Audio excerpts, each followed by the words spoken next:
ternyata di dalam Quran kok banyak ayat-ayat yang berhubungan dengan sains, kok baru confirm baru zaman sekarang gitu. Dari mana ceritanya? Seorang yang katanya Nabi ini umi, tidak pandai baca tulis, bisa menyebutkan ayat-ayat yang berhubungan dengan sains yang ternyata dikonfirm oleh sains zaman sekarang gitu. Nggak make sense kan gitu. Berarti ini nggak mungkin karangan manusia gitu. Ini pasti karangan yang menciptakan manusia, langit dan bumi gitu. Dari situ saya mulai korek-korek, Bang. Kurang lebih ada 1000 ayat yang berbicara tentang sains dalam Quran. Kurang lebih 80%-nya sudah terkonfirmasi gitu. Kebenarannya. Okay. Yang 20% belum, Bang.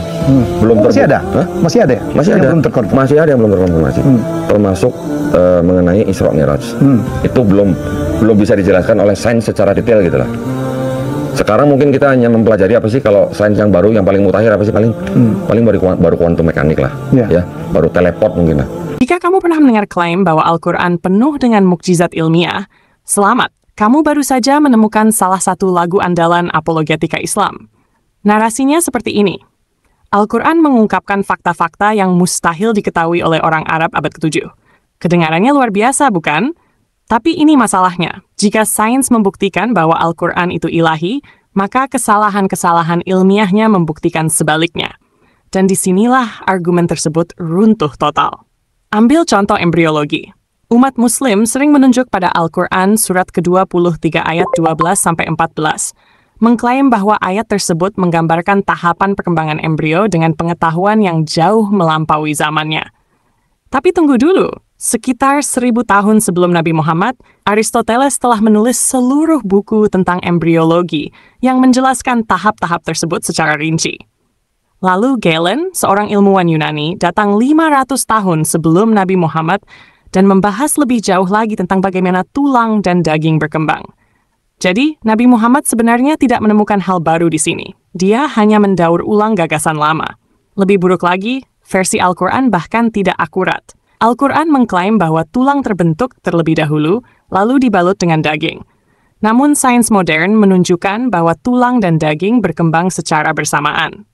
Jauh dari mukjizat, penjelasan Al-Quran ini justru kuno dan secara ilmiah salah. Dibandingkan dengan pengetahuan Aristoteles dan Galen, Al-Quran tampak sangat primitif. Mari kita lihat beberapa klaim lainnya. Umat Muslim sering berargumen bahwa Al-Quran memprediksi Big Bang dalam surat ke-21 ayat 30, yang berbunyi, apakah orang-orang kafir tidak mengetahui bahwa langit dan bumi dahulu adalah satu yang padu, lalu kami pisahkan keduanya? Dan lebih dari itu, mereka mengklaim bahwa ayat ini menunjukkan wawasan biologis luar biasa dengan tambahan kalimat, kami jadikan segala sesuatu yang hidup dari air. Klaimnya, bagaimana mungkin Muhammad tahu tentang Big Bang atau bahwa air penting bagi kehidupan, kecuali Al-Quran berasal dari Allah. Namun seperti biasa, jika kita mengkaji teksnya lebih dalam, hasilnya lain. Ayat tersebut sebenarnya mengatakan bahwa langit dan bumi dahulu satu, lalu dipisahkan. Jadi tidak, ini bukan menggambarkan singularitas Big Bang. Ini lebih seperti versi lain dari Kejadian 1 ayat 6 dalam kitab Kejadian, di mana Tuhan memisahkan langit dan bumi. Tidak ada hal baru. Dan jika ini dimaksudkan untuk menggambarkan Big Bang, maka itu adalah deskripsi yang sangat buruk. Big Bang bukan tentang bongkahan yang meledak. Bahkan belum ada materi saat itu. Dan bumi terbentuk miliaran tahun kemudian. Sedangkan soal air, bukan hal yang luar biasa untuk menyadari bahwa kehidupan membutuhkan air, apalagi jika kamu tinggal di gurun. Selain itu, Aristoteles mencatat bahwa Thales meyakini bahwa hakikat semua benda adalah air, dan Anaximander mengatakan bahwa kehidupan berasal dari laut. Jadi, gagasan bahwa kehidupan bergantung pada air sudah dikenal jauh sebelum Muhammad. Klaim populer lainnya adalah bahwa Al-Quran secara mukjizat mengungkap asal-usul besi, dengan menyebutkan bahwa besi diturunkan dari langit dalam surat ke-57 ayat 25. Ini dikatakan jauh sebelum diketahui bahwa meteorit yang mengandung besi jatuh ke bumi. Tapi begini, ini bukan berita baru. Bangsa Mesir kuno menyebut besi sebagai logam dari langit, dan bangsa Babilonia juga menggunakan istilah serupa. Faktanya, semua unsur di bumi berasal dari luar angkasa, bukan hanya besi. Jadi, dengan mengkhususkan besi sebagai wahyu istimewa, Al-Quran justru menunjukkan ketidaktahuannya terhadap fakta ilmiah dasar. Argumen lain yang sering diangkat adalah bahwa Al-Quran mengandung wawasan geologis luar biasa tentang gunung. Dalam surat ke-78 ayat 6 dan 7, gunung disebut sebagai pasak, seakan-akan memiliki akar di bawah permukaan bumi. Fakta yang katanya baru diketahui ilmu pengetahuan modern. Bahkan lebih menakjubkan, beberapa orang mengklaim bahwa Al-Quran menyatakan bahwa akar gunung tersebut menstabilkan bumi, yang terdengar seperti teori lempeng tektonik. Kesimpulannya, Muhammad pasti memiliki pengetahuan ilahi. Namun kenyataannya, gagasan bahwa gunung menstabilkan bumi adalah salah total. Gunung bukan penyebab stabilitas, tapi justru hasil dari ketidakstabilan tektonik. Memang benar bahwa gunung memiliki akar, tapi Al-Quran juga bukan yang pertama mengatakannya. Alkitab sudah menyebut akar gunung jauh sebelumnya. Dalam kitab Ayub pasal 28 ayat 9, dalam Mazmur pasal 18 ayat 7, dan dalam Yunus pasal 2 ayat 6. Jadi, wawasan luar biasa ini tidaklah revolusioner, bahkan tidak akurat. Dan kesalahan tidak berhenti di situ. Mari kita bicarakan soal bintang. Di beberapa bagian, Al-Quran menggambarkan bintang sebagai peluru atau proyektil yang digunakan Allah untuk mengusir setan.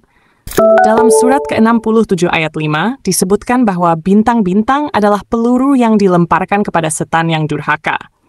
Dan ini bukan hanya bahasa puitis, umat muslim awal benar-benar memaknainya secara harfiah. Dalam Sahih Bukhari jilid 4 bab 3 dijelaskan bahwa bintang ada untuk 3 alasan: menghiasi langit, menuntun para pelancong, dan menjadi peluru untuk menghantam setan. Dalam ilmu pengetahuan modern, kita tahu bahwa yang kita sebut bintang jatuh hanyalah meteorit yang terbakar di atmosfer. Sekarang mari kita bahas pandangan Muhammad tentang reproduksi manusia. Saya akan jaga tetap sopan. Dalam surat ke-86 ayat 5-7, Al-Quran menyatakan bahwa air mani berasal dari antara tulang rusuk dan pinggang. Terakhir kali saya periksa, air mani diproduksi di daerah panggul, bukan di dekat tulang dada. Ini hanya anatomi dasar. Tapi semakin aneh lagi. Dalam Sahih Bukhari, hadits 85-75, Muhammad ditanya mengapa seorang anak bisa mirip dengan ayah atau ibunya. Jawabannya, tergantung siapa yang keluar lebih dulu saat hubungan intim. Jika laki-laki lebih dulu, anak akan mirip ayahnya. Jika perempuan lebih dulu, maka anak mirip ibunya. Pada saat ditanya, kapan anak laki-laki lahir dan kapan anak perempuan lahir, artinya kalau seseorang mau anak laki-laki, mau anak perempuan, bagaimana caranya? Maka Nabi SAW mengatakan, andai saja laki-laki lebih dulu klimaks, ya, maka otomatis anaknya menyerupai dia, ya, laki-laki. Kalau si perempuan lebih dulu klimaks, maka berarti anaknya menyerupai dia, maksudnya anak perempuan. Berarti di sini ada bahasan tentang masalah bagaimana seseorang menyelesaikan lebih dulu dia atau pasangannya. Modern genetika mengatakan bahwa kemiripan anak ditentukan oleh kombinasi DNA kedua orang tua, bukan siapa yang lebih dulu orgasme. Dan fakta bahwa Muhammad mengklaim informasi ini datang langsung dari malaikat Jibril, ya, sumber yang sama dengan Al-Quran, membuatnya lebih mengkhawatirkan. Lalu ada isu penentuan jenis kelamin. Menurut Sahih Muslim, Muhammad percaya bahwa seorang malaikat menentukan jenis kelamin bayi hanya setelah embrio terbentuk sepenuhnya. Namun kita tahu bahwa jenis kelamin sudah ditentukan saat pembuahan, berdasarkan kromosom, bukan setelah embrio berbentuk. Lagi-lagi, ini adalah biologi dasar yang Muhammad salah pahami meski mengklaim mendapat wahyu ilahi. Jangan lupakan juga tips kebersihan dari Muhammad yang dipertanyakan. Dalam Sahih Bukhari, beliau menyarankan bahwa jika seekor lalat jatuh ke minumanmu, celupkan saja sepenuhnya, karena katanya satu sayap mengandung penyakit dan sayap lainnya mengandung penawar. Oh, dan jangan lupa bagian di mana beliau menganjurkan minum air seni unta sebagai obat dalam Sahih Muslim, karena tidak ada yang lebih mukjizat dari menenggak segelas pipis unta. Dan terakhir, pandangan Muhammad tentang Nabi Adam. Menurut Sahih Bukhari, Nabi Adam tingginya 60 hasta. Itu sekitar 90 kaki. Muhammad bahkan mengklaim bahwa manusia telah menyusut sejak zaman Adam, dan nanti di surga kita akan kembali setinggi itu. Kurasa tak perlu dijelaskan bahwa tidak ada bukti, tidak ada catatan kuno, tidak ada fosil yang menunjukkan manusia pernah setinggi bangunan pencakar langit. Pada akhirnya, yang disebut mukjizat ilmiah dalam Al-Quran justru runtuh di bawah cahaya pengetahuan modern. Yang kita lihat sebenarnya adalah keterbatasan seorang pria abad ke-7 yang agak eksentrik, bukan wahyu ilahi. Sejujurnya, menyebut kesalahan-kesalahan ini sebagai mukjizat adalah lebih mirip lelukon daripada argumen yang meyakinkan. Jadi, lain kali kalau ada muslim yang mau berdebat soal mukjizat ilmiah dalam Al-Quran, tanyakan saja, sudah berapa banyak air kencing unta yang kamu minum pagi ini? Fakta-fakta sains di Quran itu yang membuat seorang Donditan jatuh cinta kepada Islam. Karena repeat it again very carefully. The scientific miracles argument in the Quran got debunked. The scientific argument, scientific miracles in the Quran is debunked. It is debunked. And yes, it is debunked, and we don't need it. It's all gone in the bin, not even the recycle bin. You can't even recycle it. It's gone to the waste, like poo. It's gone, and we are proud of that. And I'll repeat it again. Yes, we are proud of that. Yes. Agama itu mengandung kebenaran absolut, sains itu kebenarannya sementara. Jangan menodai kesucian dan kemurnian agama Anda dengan menyandarkan pada hal yang kebenarannya tidak pasti. Lagian, ngapain sih kita menghubung-hubungkan sains dengan agama? Orang masih tetap beragama kok, meskipun tidak dihubungkan dengan sains. Apa jangan-jangan selama ini kita sendiri masih ragu dengan kebenaran dalam agama kita, sehingga kita butuh validasi dari sains gitu. Yang mau dukung channel Pil Pahit, silakan scan QR Code ini atau klik link di kolom komentar. Terima kasih. Buktinya bahwa Al-Quran benar, Nabi Isa tidak disalib. Apa? Tidak ada bukti. Sekali lagi, bukti. Sekali lagi, bukti. Sekali lagi, sekali lagi nama saya bangkai saya. Mau berdebat dengan para pendeta saya. Tidak pakai laptop atau pakai HP, biar kata hitam tapi saya pintar. Bukti saya valid, bukti saya valid. Saya akan membuktikannya cuma 10 detik. Bukti Islam benar, Yesus tidak disalib. Ternyata tidak ada bukti. Sekali lagi nama saya bangkai saya. Sengaja tidak jawab pertanyaan saat debat, karena itu strategi saya untuk muslim yang protes. Kalian saja yang debat.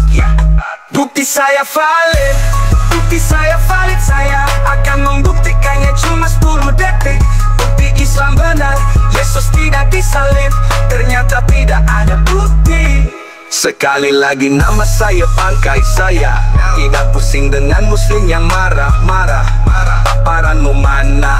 Yuk muslim, jadi pintar yuk, kita pakai otak yuk. Sekali lagi nama saya bangkai saya. Tidak pusing dengan muslim yang marah-marah. Paparanmu mana? Yuk muslim, jadi pintar yuk, kita pakai otak yuk. Bukti saya valid, bukti saya valid. Saya akan membuktikannya cuma 10 detik. Bukti Islam benar, Yesus tidak disalib. Ternyata tidak ada bukti. Sekali lagi nama saya bangkai saya. Tidak pusing dengan muslim yang marah-marah. Paparanmu mana? Yuk muslim, jadi pintar yuk.